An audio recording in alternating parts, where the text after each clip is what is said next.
From 16 teams and 151 riders to over 1,600 riders on 60 teams, the Minnesota High School Cycling League has grown over the years. The 7th season wraps up this weekend at Mount Cato.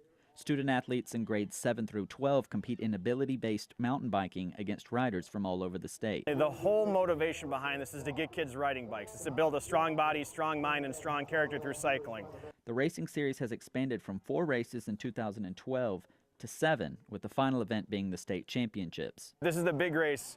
We have 6 other races around the state of Minnesota, but this is the only one where everyone comes together and we actually race over 2 days. Today's races featured freshman and junior varsity boys and girls. The boys' races were broken up into 2 divisions and included experienced athletes as well as newcomers. Kids out here, some of them are 3-sport athletes.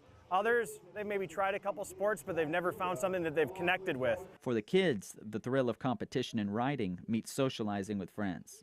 I enjoy it because I can get away from like a lot of things, and I like riding with my friends. Just the thrill of going fast. Love to be on my bike, and it's like my favorite activity that I do during the week. Both were introduced to the sport by older brothers and have been around the sport for a while. This is my first year racing, and it's really exciting because I've been doing pretty well and I finished all the races. After races in Detroit Lakes and Duluth, the Mankato team wraps up the year on familiar turf. I'm really excited because it's our home course. We have a really good team. Whether for winning trophies or hanging out with other kids, the student athletes all have a reason to love the sport. Cycling is one of those things that we can all enjoy. We're going to go play in dirt, we're going to ride through the woods, we're going to enjoy nature, we're going to do it with our friends, and it's just fun. Tomorrow we'll conclude another mountain biking season with varsity and middle school closing out the series. In Mankato, Alex Tejada, KEYC News 12.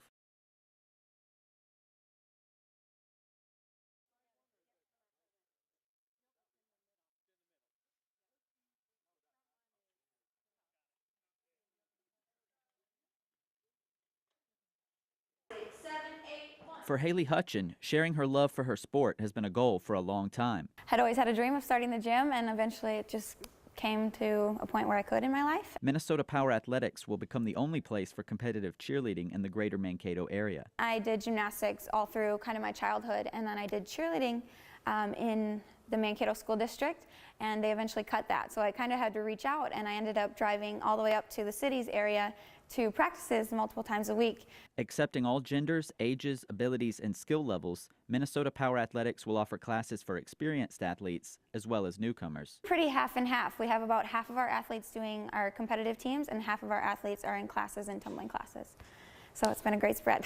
The former MSU cheerleader formed a staff of like-minded enthusiasts to help her with her project. And if through coaches that I've known or other cheerleaders that I've worked with, we actually had an overwhelming response. It's surprising the number of past cheerleaders that there are in this area. The gym will teach cheering, stunting, and tumbling, which makes it a unique draw for anyone. Kind of a combination of gymnastics and dance, which are both super fun sports, but it adds another like athletic kind of skill into it with the stunting and putting it all together into a routine that you compete against others that are your same age and same skill level. It's a really great activity. Minnesota Power Athletics is holding an open house on Saturday before classes begin next Monday. In Kasota, Alex Tejada, KEYC News 12.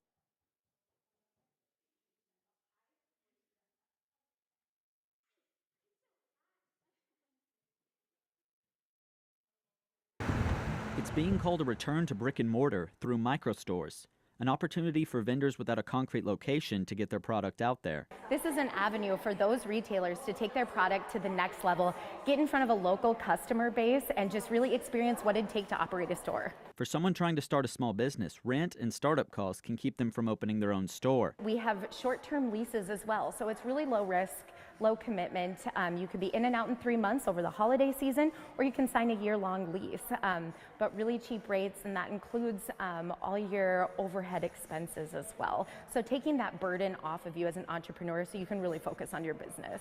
A similar project was successful in Minneapolis, but what makes the city a viable option? Because we have such a prominent population of local retailers and strong brands out of Mankato, Minnesota, we just think there's a great synergy in the area, and it's a great opportunity for people to get excited and test it out. The anchor store is Sun Moon Yoga, which will be moving down Front Street and plans to be fully operational at Union Market by December. For entrepreneurs, the studio will help foot traffic for a growing or startup business. It's a great space to brand yourself and get that face-to-face interaction with your consumers or your customers so they can get to know the person behind the product. Union Market has commercial real estate agents that can show you around and help you determine if your business would be a good fit. They will also have a pop-up at Small Shop Saturday on November 24th. In Mankato, Alex Tejada, KEYC News 12.